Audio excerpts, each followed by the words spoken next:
So we haven't spoken about Canva for a little We have while. not. I had it on the run sheet. I actually took it off because we just didn't get to it a couple of weeks ago. No one would be less aware of that than I am. Okay, so have you used Claude's design tool? Very briefly. Okay, I've used it quite extensively. Okay. Do you like it? It is revolutionary. Wow. Revolutionary. What have you done with it? So I wanted to demonstrate an entire front end of a data analytics package and how I feel it should look. I gave it access to one screenshot of the existing package. So that's the only data it's had, is whatever was on that one screenshot. And I then just wrote maybe 5 lines of prompts. Can you give the audience an example of the kind of stuff without not the exact text? But I can be very specific. You know, I do this thing with the great Steve Ford, who you know well and use. Luxury Escape's own Steve Ford. Yeah, well, no, Steve Ford is his own man. So, you know, Steve and I have been building this tool to analyze brand equity for a while. Yeah. And I think it's almost perfected. And I wanted to change. I presume we'll get a free road test of this tool when you will definitely. I'm actually literally as we speak. I just created. So I started off creating versions for direct to consumer e-commerce and then other types of e-commerce, and then I created a version for sports betting for a particular reason. And so I'll create a version for the travel industry. It's minor tweaks to like peer-reviewed, tested statements, basically. So yes, I'm very keen on your input. So I decided that it was actually too complicated. My problem in life is I build everything like super complicated and mathematical because I want heavy data, and then people look at it and like, I don't know where to start. And so I had to simplify. The feedback I got is, this is amazing. You got to simplify the front end. So I wanted to simplify it to make it more digestible to marketing leaders. And I knew kind of how I wanted to do that, but not exactly. And so I got a screenshot of the existing platform and I put it into Claude Design, which is a specific part of Claude. And I don't even think you can access it from the main Claude app. I think you have to go to a different website to access it, but I might be wrong. And I put the settings always to like to Opus high, thinking like the highest model, because it really makes a big difference because I'm thinking through complex stuff here. And then I set that in there and I spent probably 5 or 6 lines explaining what I was thinking about how I wanted to present this information and what my issues were with the way it was currently being presented. Then it goes away and spends some time. By time, it probably spent 4 or 5 minutes crafting stuff. It basically crafted the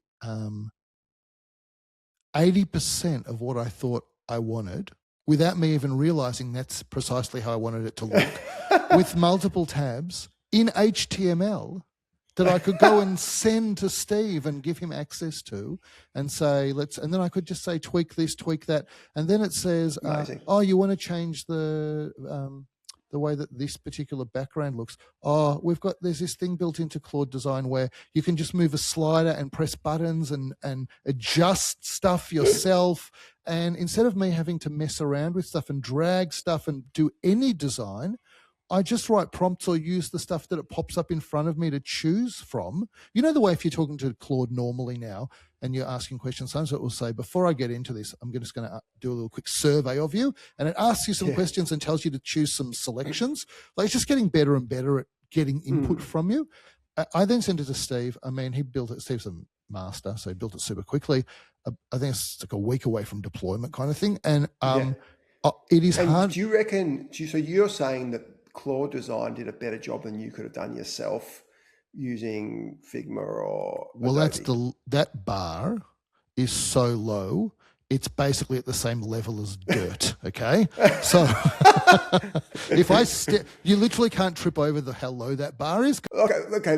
Let me ask the question differently. Let's say you had some design skills, which I don't have either, but you're a designer, like Amanda, our fantastic designer, who can do a great job designing stuff, and she uses Claude a lot. I should add, but if you had some design chops, would you think Claude Design would do a better job than Figma or Canva or Adobe could do? Yeah. So no, my answer one is to that is yes, that's my feeling. But two is, this is what I think is kind of more exciting. I think she could do a better job than me using Claude Design. Like, it's not just, like, I'm not as good with the tools as she will be. And so, like, my designs, she would probably look at them and say, oh, that's like a 6 out of 10. What you're going to build is a 6 out of 10. It's good enough. It communicates it. It looks fine. You know, and also you want to make it not look like, it's very obvious what comes out of Claude now when people just say, Claude, go and analyze this data. So you don't want it to look like that. But I think she would be better. That's the other big strength of this, is that people that are more capable, I think, produce better stuff. But what's really amazing about this is, so I wanted to build a personal website just to, because, you know, I do talking, speaking engagements and other things.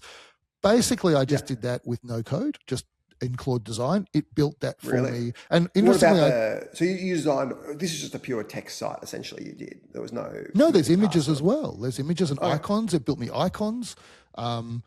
Like, it was really... And so I started building it before Claude Design existed. And then I said to regular Claude, I'll call it, is there any advantage in dumping this across in Claude Design, or should I just keep doing it in this part of it? And it's like they hate each other, these two different iterations. So regular Claude said, no, don't use Claude Design. You don't need it. So then I dumped it into Claude Design. And it's like, oh my God, there are so many formatting issues with this. This HTML isn't even going to run properly. And when it fixed all the HTML, it's actually crazy. The real revolution is for product managers. So you would have product managers inside your business, and they're conceiving ideas, and they have to find some way to communicate their magic of how they think the product should look for the customer to a design team, and then ultimately to a developer. And then what they have with this now is they can go into Claude Design and just tell Claude Design what they want this thing to look like. And in a couple of, I don't know, probably half an hour to an hour, they can either get something that's very close to a final output that they can just show already for final output. I think it is an amazing, empowering tool for product managers inside organizations. My bigger issue is this. I start off by saying we haven't spoken about Canva for a while. So before we go to Canva, can I pick on that point? I think it's 100% right. I think certainly, like, if you look at a man around a design team, they're also able to whip up working prototypes, and rather than having it showing a Figma thing, you actually. So I think Figma's in all sorts of trouble there, because you can just actually go one step further. And like, I remember I asked Amanda a month ago, I said, "How did you do this? This is like a working website." She goes, "Oh, I just whipped it up in AI in like 5 minutes." So it's incredible for really good designers. I was at a TDM dinner a couple of nights ago, and Ed does these incredible dinners with some superstars from across Australian sort of tech. And global tech and non-tech. And there was a few really interesting, most of the discussion was about AI, and a few really interesting points. And one point, I can't remember who made it, it was Chatham House anyway, but someone made the point that they basically got rid of most of their engineers, and they're basically just hiring, like they basically said, we've merged the product and engineering function. And I said, oh, who won, product or engineering? They go, product. And in fairness, we haven't had that experience. So product managers have been able to do a lot more stuff, but we certainly haven't lost any engineers in terms of total scale of the business, but certainly other businesses have done exactly what you said. Product managers are becoming these unicorns that do design, dev, and product. And if you're a really technical product manager, you can probably do that. So I have a theory about how this plays out, and I'm going to tell you what someone I trust most in this space said to me. I won't say who it is, and then we'll talk about Canva. My theory is pretty simple. Coding is manual labor. I don't know if I've said this to you before. Coding is manual labor. Manual labor over time gets replaced by automation.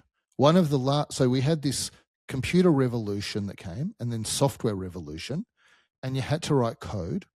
And when I first started writing code, it was a language called BASIC. Couldn't summarize it better. Like, it was, you just typed syntax into it, look, with line numbers, and if you made a mistake, it just said, there's a syntax error. It didn't even tell you what the nature of the error was or where it was. Like, it was super basic. That's digging trenches, okay? That's how manual that is. And over time, the tools have progressively improved for coders to the point where now, when you type into a lot of languages, it's color-coded based on the nature of each part of the syntax, and it will show you exactly where mistakes are happening pretty much when you type, like when you're entering it. So the tools have gotten better and better. And so what that is like, basically manual labor, but like maybe instead of digging the trench myself, I can use one of those like bobcats to dig the trench, right? And now with AI, what's happened is that we've basically figured out how to get robots to do the manual labor. And so now robots are doing the manual labor. And so I think that all human endeavor tends away from human beings doing manual labor. From the first time that people said, instead of me plowing the field, I'll just strap something to an ox and get the ox plowing the field. And then I'll use a tractor, and then I'll use an automated exactly. tractor. And so this to me is just developers moving away from the manual labor part of their job. And now the question is, which ones are going to have skills beyond manual labor where these tools make them stars? That's where I think it's going. And that's why I'm much less scared about it than other people. This is what the person I trust most has said to me. I'm going to paraphrase a bit because I didn't ask him if I could say it, but I'm just saying it.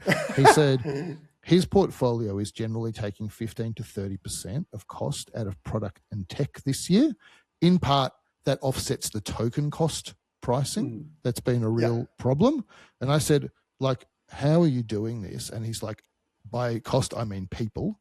And I said, okay, but what people? And he said, mostly it's like a lot of mid-level engineers, designers, and managers. So it's a mix, okay? And he said, my first 10% always comes from just taking out the people that either won't or can't use AI tools. Yeah, like I've got no, that's the easy stuff. Yeah. There's nothing, and so there's nowhere in my business for those people. And then he basically says that is the direction. And so it might not be 30% in a business. It might be 10% of cost reduction, 15%. But the direction of travel is away from manual labor and towards people that can utilize tools. And where it's become so stark is we had this period, 2021, obviously they call it the COVID tech boom, where developers were just massively in demand. And all these sort of tech businesses were way over hiring, way overpaying, bidding up unnecessarily. So we had this golden era for developers where you could write your own ticket pretty much. You could leave. We had people who we hired for 100 grand, we promoted to 120, to 150, and then someone would come off from them like 300 grand. They're like a 23-year-old. It was just crazy. They weren't that good. So we had Twitter would come and say, Twitter would come along and say, oh, you get paid 150 AUD. We'll pay you like 250 USD and you can work remotely. Yeah. It was just this crazy era, and like everything overcorrects. So now I've gone. So these tech workers who had the world at their feet, getting these crazy amounts of money that many of them didn't deserve. Now they suddenly find actually, people don't need them at all because AI can just do it more effectively. So it's sort of gone from. It not as if it was a straight line. It was a massive boom, and boom, it dropped off below where it started from. So that's, and I know you got that whole Jervin's paradox, or whatever it's called, that will hire more developers. But that doesn't seem to be happening. Like what we've been able to do is output more with the same. So I think there's a lot of companies doing that. There's a lot of companies who are getting rid of people, and there's obviously the AI washers as well. But there's definitely a lot of companies who are saying, well, actually, like you said, my product manager can do the job of 2 developers. I'll just get one great product manager on 200K a year instead of 3 developers on 250K a year, and I'm going to save a fortune. So there's definitely a switch to those technical product people. But I think good developers are still always really valuable. But you've got to be able to be willing to adapt. I agree. And so then we can't, and no one knows what this is going to be in 5 years. Like anyone that tells you they do, like that's the futurist world. Like the person to believe least about the future is a futurist, in my opinion. So, and so then we move to Canva. So I said some time ago, I know you agreed with this, there's golden windows to sell. And I think they might have missed their golden window because their whole job as a product, if we really simplify it, is design. Really, beautiful design is really hard. We make it much easier. And Claude design, what do they say?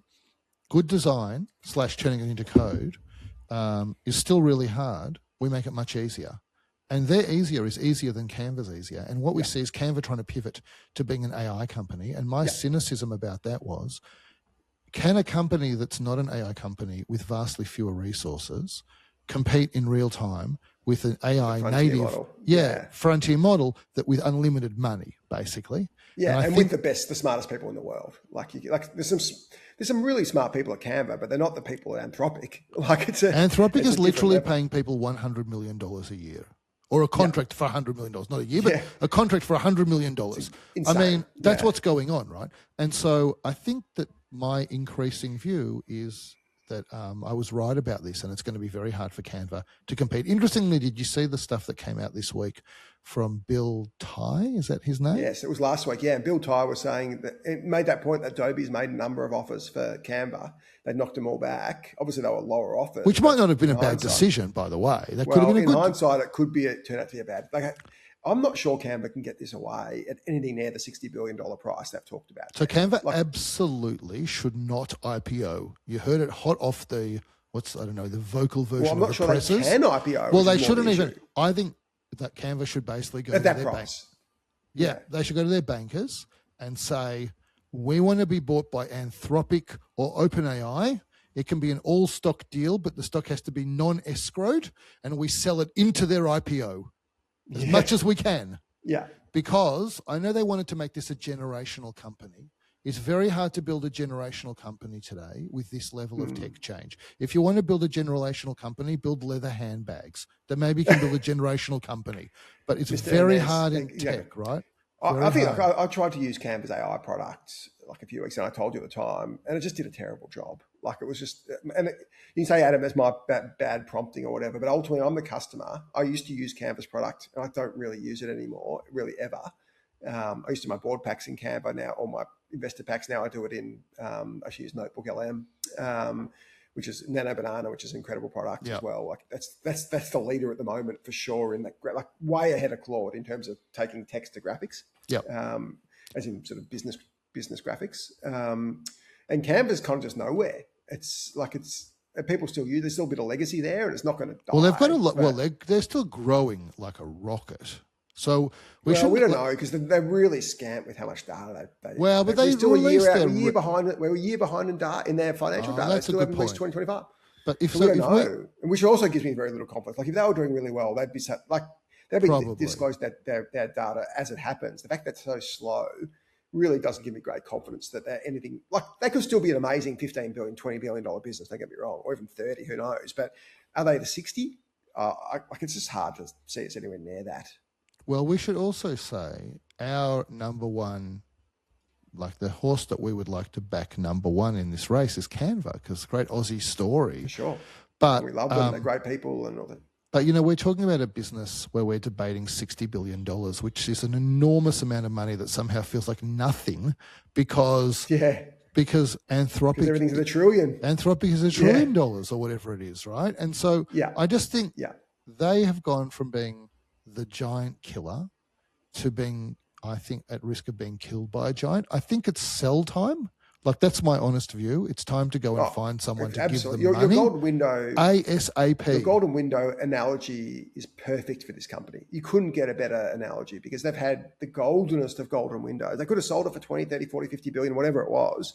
And from all reports, Mel and Cliff aren't even that motivated by money anyway. So probably doesn't bother them that much. But they've had huge chances. And I just think the product's not there. I think that's the problem. I think your point on Claude Design's really accurate. Like your first-hand experience, like my experience with Canva is not good, and your experience with Claude is just well beyond your expectations. And product in this business tells us product wins. One of the most amazing things is that Anthropic is this good because they're not one of the hyperscalers. Like, we know why Alphabet has got this great Nano Banana because they're a hyperscaler with unlimited money and so they're great. And Microsoft, like, they're surprisingly bad. Like, you'd think they would be much better, wouldn't you? Because they're like a very capable hyperscaler. But the really amazing thing, so I think Google has demonstrated that they're in a league of their own, like Alphabet, in this AI era. Amazon has got some smart ideas as well that they're executing, less on the consumer-facing stuff and more on the actual back-end stuff. But the real surprise packet is Anthropic. And like the fact that ChatGPT and OpenAI is still floating around and competitive is also astonishing. Like, and it's early days, we haven't had the crash yet, but like it is pretty amazing that they have managed to keep up with these hyperscalers in such an impressive way. So I hope Canva goes well. You know what you said about them not being interested in money. I agree with you, but they are very interested in philanthropy. And last I checked, that does need a lot of money. And I will say also, without going into too much detail, I was involved with some founders that really didn't care about money, and they weren't motivated by money. I think they were just motivated by just turning the wheels of their business. And guess what? They blew up their chance for generational wealth, and it's never coming back. So, yeah, you can say I'm not motivated by money, but then blowing up generational wealth is not great. Now, these Canva people are not going to do that, but I think they got problems.